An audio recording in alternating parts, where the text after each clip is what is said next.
بسم اللہ الرحمن الرحیم۔ السلام علیکم۔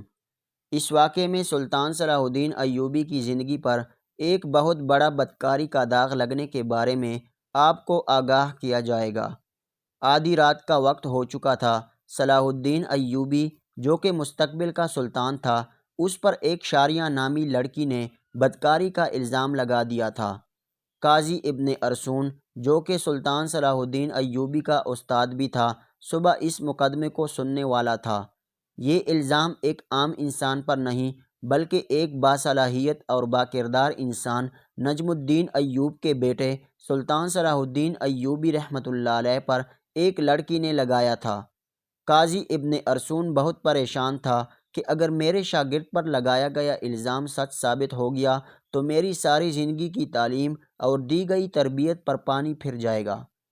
قاضی نے وضو کیا اور جائے نماز پر اللہ کے حضور سجدے میں گر گیا اور دعا کرنے لگا، اے میرے مالک، تیرے باکردار اور نیک بندے پر مشکل وقت آ پڑا ہے، تو اس کی اپنی غیبی مدد فرما اور اس کی عزت کی حفاظت فرما۔ بے شک تو ہی عزت دینے والا ہے اور تو ہی ذلت دینے والا ہے۔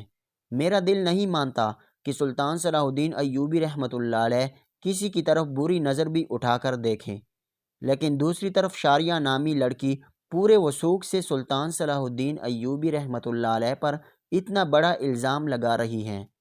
محترم ناظرین، یہ واقعہ کچھ اس طرح ہے کہ جب سلطان نور الدین زنگی اپنی سلطنت پر قائم و دائم تھے تو سلطان صلاح الدین ایوبی پر ایک شاریہ نامی لڑکی نے الزام لگایا کہ صلاح الدین ایوبی نے اسے اکیلے پا کر اس کے ساتھ زبردستی کرنے کی کوشش کی۔ تمام لوگ حیران تھے کہ سلطان اس طرح کا کام کر سکتا ہے کیا؟ کسی کو یقین نہیں آتا تھا۔ کوئی کچھ بات کرتا اور کوئی کچھ بات کرتا۔ اگلی صبح سلطان نور الدین زنگی کی موجودگی میں قاضی ابن ارسون نے یہ مقدمہ سننا تھا اور سلطان صلاح الدین ایوبی پر فرد جرم عائد ہونے کے بعد سزا سنائی جانی تھی۔ صلاح الدین ایوبی رات کو ساری رات بخار میں تڑپتا رہا اور اللہ سے دعا کرتا رہا، اے میرے مالک، تو ہی میری مدد فرما، تو ہی بہتر جانتا ہے، تو ہی سب سے سچا ہے، بے شک میری مدد کرنے والا صرف تو ہی ہے۔ صبح کا وقت ہوا تو سلطان صلاح الدین ایوبی کا بخار بہت زیادہ تھا۔ صلاح الدین نے وضو کیا اور نماز کے لیے کھڑے ہو گئے۔ نماز ختم کرنے کے بعد اللہ کے حضور سجدے میں گر کر دعا مانگی اور کہا، اے میرے مالک، تو ہی میری عزت رکھنا۔ وہ دن نجم الدین ایوب کے خاندان کے لیے بہت ہی عجیب دن تھا۔ لوگ بڑی بےتابی سے اس لمحے کا انتظار کر رہے تھے کہ جب سلطان نور الدین زنگی کی موجودگی میں قاضی ابن ارسون اس مقدمے کو سنیں گے اور سلطان صلاح الدین ایوبی کے ساتھ کیا ہونے والا ہے، کیونکہ اس وقت بھی کچھ لوگ نور الدین زنگی کے خلاف تھے جبکہ کچھ لوگ نور الدین زنگی کے ساتھ تھے۔ اس لیے لوگوں کے ذہن میں مختلف سوالات تھے۔ سورج طلوع ہو چکا تھا۔ سلطان نور الدین زنگی اپنے دربار میں آ چکا تھا اور اس کے بائیں جانب قاضی ابن ارسون کا تخت تھا اور نیچے صلاح الدین ایوبی ہاتھ باندھے کھڑا تھا۔ تھوڑی دیر کے بعد قاضی نے فرد جرم پڑھ کر سنایا اور فرد جرم پڑھنے کے بعد قاضی سلطان صلاح الدین ایوبی سے مخاطب ہوا اور کہا کہ تمہیں اپنی صفائی میں بولنے کا پورا حق ہے۔ قاضی کی بات ختم ہوتے ہی سلطان صلاح الدین ایوبی رحمۃ اللہ علیہ نے قاضی صاحب سے مخاطب ہوتے ہوئے کہا، قاضی صاحب، جس لڑکی کو میں نے دیکھا تک نہیں، اس کے ساتھ کچھ برا کرنے کے بارے میں سوچ بھی کیسے سکتا ہوں؟ یہ سنتے ہی قاضی صاحب نے حکم دیا کہ شاریہ نامی لڑکی کو حاضر کیا جائے۔ جب وہ لڑکی دربار میں حاضر ہوئی تو لوگوں کی حیرت کی انتہا نہ رہی، کیونکہ اس لڑکی کا سارا جسم ڈھانپا ہوا تھا اور صرف آنکھیں وہ بھی بڑی مشکل سے دکھائی دے رہی تھیں۔ صلاح الدین سمجھ نہیں پا رہا تھا کہ جس لڑکی کو میں نے دیکھا تک نہیں اور وہ مجھ پر اتنا گھناؤنا الزام کیوں لگا رہی ہیں؟ مجھ سے آخر ایسی کون سی غلطی سرزد ہوئی جو اس لڑکی نے مجھ پر اتنا گھناؤنا الزام لگا دیا؟ قاضی ابن ارسون شاریہ نامی لڑکی سے مخاطب ہوا اور پوچھا، بتاؤ صلاح الدین ایوبی نے تمہارے ساتھ کیا کیا؟ تو اس لڑکی نے کہا کہ میں اپنا بیان پہلے دے چکی ہوں، مزید ایسی باتیں کر کے میں اپنی عزت خوار نہیں کروا سکتی۔ بخار بہت زیادہ ہونے کی وجہ سے صلاح الدین کا چہرہ زرد ہو رہا تھا اور ہاتھ کانپ رہے تھے، زبان پر بھی لرزہ طاری تھا۔ یہ دیکھ کر مجمع کو یوں لگ رہا تھا کہ صلاح الدین ایوبی بے قصور نہیں ہیں۔ سلطان نور الدین زنگی بڑے غور سے یہ سارا منظر دیکھ رہا تھا۔ پورے دربار میں سناٹا چھایا ہوا تھا۔ لوگ بڑے غور سے صلاح الدین ایوبی اور اس لڑکی کی باتوں کو سن رہے تھے۔ صلاح الدین ایوبی نے اس لڑکی سے کہا کہ کیا تمہیں اپنے رب سے ڈر نہیں لگتا کہ تم ایک بے قصور انسان پر اتنا بڑا الزام لگا رہی ہو؟ لوگ سمجھ رہے تھے کہ سلطان نور الدین زنگی کا بھتیجا ہونے کی وجہ سے صلاح الدین ایوبی اگر مجرم قرار بھی دیا گیا تو سزا سے بچ جائے گا۔ صلاح الدین ایوبی نے قاضی سے کہا کہ جب ہم کسی بھی مسئلے کا حل نہیں نکال پاتے تو ہم پھر اپنے اللہ کی طرف رجوع کرتے ہیں، اور میں بھی اس لڑکی کو کہتا ہوں کہ اگر یہ اللہ کو حاضر ناظر جان کر اللہ کی قسم کھا کر یہ کہہ دے کہ اس کا الزام سچا ہے تو میں وہ بھی گناہ قبول کر لوں گا جو مجھ سے سرزد بھی نہیں ہوا۔ یہ سنتے ہی وہ لڑکی صلاح الدین کو بغور دیکھنے لگی اور سلطان صلاح الدین کی حالت سمجھ چکی تھی۔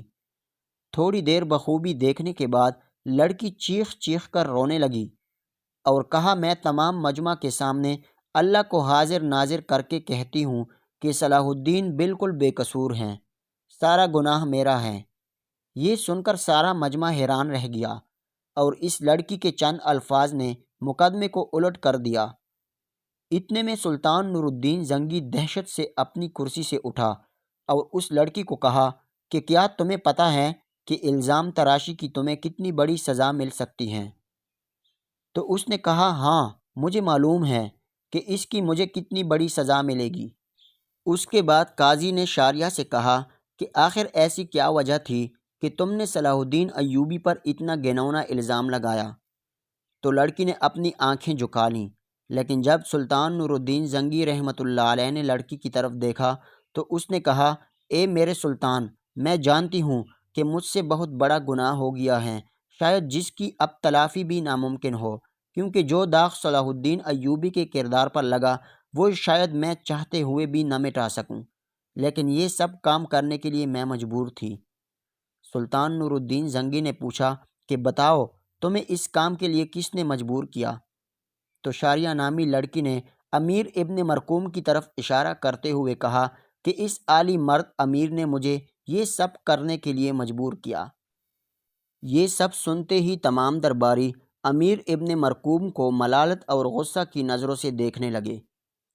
امیر ابن مرقوم اپنی جگہ سے اٹھا اور بڑے دبدبے کے ساتھ کہنے لگا، یہ لڑکی جھوٹ بول رہی ہے، میں بھی صلاح الدین کی طرح اس کو جانتا تک نہیں۔ نور الدین زنگی نے کہا کہ کل معلوم ہو جائے گا کہ کون بے گناہ ہے اور کون گناہ گار۔ اس کے بعد سلطان نور الدین زنگی نے شاریہ نامی لڑکی کو اپنے کمرے میں بلایا اور پوچھا کہ بتاؤ اصل ماجرا کیا ہے؟ لڑکی نے کہا کہ ایک جنگ میں میرے ماں باپ مارے گئے تھے اور میں اس ظالم امیر ابن مرقوم کے ہاتھ لگ گئی تھی۔ یہ مجھ پر بے انتہا ظلم کرتا تھا، بے حد تشدد کرتا تھا، اور شاہی کنیز کے جانچ کرنے کے بعد اس لڑکی کی پیٹھ پر کوڑوں کے نشان بھی دکھائی دیے گئے۔ اور ادھر سلطان نور الدین زنگی کے خاص جاسوسوں نے شاریہ اور امیر ابن مرقوم کے بارے میں ساری معلومات اکٹھی کر لیں اور ان کے آپس کے تعلق کو سلطان کے سامنے بے نقاب کر دیا۔ یہ دیکھ کر سلطان نے اگلے دن پورے مجمع کو ایک جگہ پر اکٹھے ہونے کی دعوت دی۔ یہ دعوت اس لیے تھی کہ قاضی ابن مرقوم کی سزا لوگوں کے سامنے دکھا سکیں۔ تمام لوگ بڑی دور سے امیر ابن مرقوم کی حالت دیکھنے کے لیے آئے۔ جب اس کو میدان میں لایا گیا تو سخت زنجیروں میں جکڑا ہوا تھا۔ لوگ اس کو ملالت کی نظروں سے دیکھ رہے تھے۔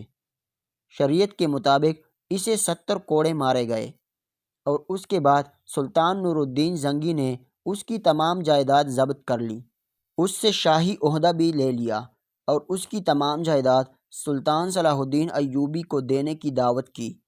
لیکن سلطان صلاح الدین ایوبی رحمۃ اللہ علیہ نے یہ کہتے ہوئے ٹھکرا دیا کہ میں کسی کا مال اپنے حصے میں رکھ کر غاصب نہیں بننا چاہتا، اور اسی طرح سلطان صلاح الدین ایوبی رحمۃ اللہ علیہ کی اللہ تعالیٰ نے غیبی مدد کی اور اس کے وجود پر لگا یہ بدکاری کا داغ دودھ کی طرح دھل گیا۔ بے شک اللہ اپنے بندوں کی مدد فرماتا ہے۔ جو انسان گناہ، بدکاری، زنا سے بچتا ہے تو اللہ تعالیٰ اس کی مدد فرماتا ہے، اور جس کا کھلم کھلا واقعہ قرآن شریف میں موجود ہے۔ حضرت یوسف علیہ السلام کے حوالے سے جب زلیخا نے حضرت یوسف علیہ السلام پر الزام لگایا، اسے بھڑکایا، اسے گمراہ کرنے کی کوشش کی، تو دروازے بند ہونے کے باوجود اللہ کی غیبی مدد آئی اور اللہ نے انہیں سرخرو کیا۔